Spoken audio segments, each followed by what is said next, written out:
All right, welcome to This Explainer. Today, we're decoding Numbers 19. And honestly, you've got to think of this less like an ancient religious text and a lot more like a high-stakes life-or-death hazmat protocol. Seriously, if you think modern biohazard procedures are intense, wait till you see how the ancient Israelites dealt with the ultimate contagion.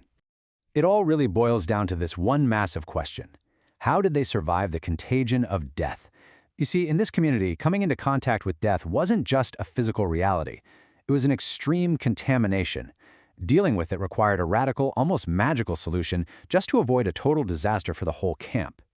Okay, let's dive into this. The triggers for this contamination were incredibly strict.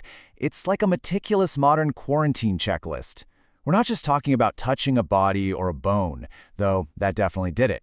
Get this, if a person died inside a tent, literally everyone inside was instantly contaminated for 7 days. And it goes further. Even an open vessel, like a simple clay pot without a tied-down lid, boom, immediate biohazard. So how do you cure something that contagious? Well, they needed a highly specific antidote, the red heifer. But actually, scratch that. It couldn't be just any heifer. It had to be absolutely flawless, without a single spot, and it must never have worn a yoke. They'd take this cow entirely outside the camp, slay it, and burn the whole shebang with cedar wood, hyssop, and scarlet.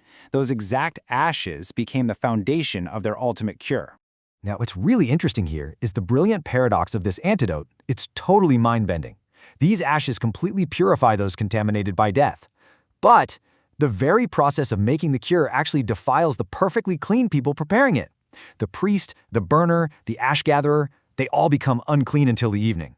It's like the medicine itself is contagious. To actually use this cure, the ashes were mixed with running water to create what the text calls the water of separation. But those strict hazmat rules applied here too. Just touching or even sprinkling this water instantly made a clean person temporarily unclean. The cure was essentially radioactive. And this brilliantly illustrates the strict, unyielding 7-day timeline needed to clear quarantine. Let's say you're exposed on day 1. You couldn't just wait it out. On day 3, a clean person actually had to dip hyssop into that water of separation and physically sprinkle you, your tent, and your belongings. Then on day 7, you get sprinkled again. Only after that final dose, washing your clothes and bathing, were you finally declared clean by evening. So the crucial point is the absolute severity of failing this protocol. It literally cannot be overstated. If an unclean person refused to purify themselves on the 3rd and 7th day, they defiled the sanctuary itself. The consequence? That soul was entirely cut off from Israel. Total exile. No middle ground. Looking back at this deeply visceral instinct to perfectly separate the living from the contamination of death, it makes you wonder, doesn't it? Why do human societies still crave these deep psychological rituals of purification today? The ingredients might have changed over thousands of years, but our profound human need for cleansing and safety, that remains exactly the same.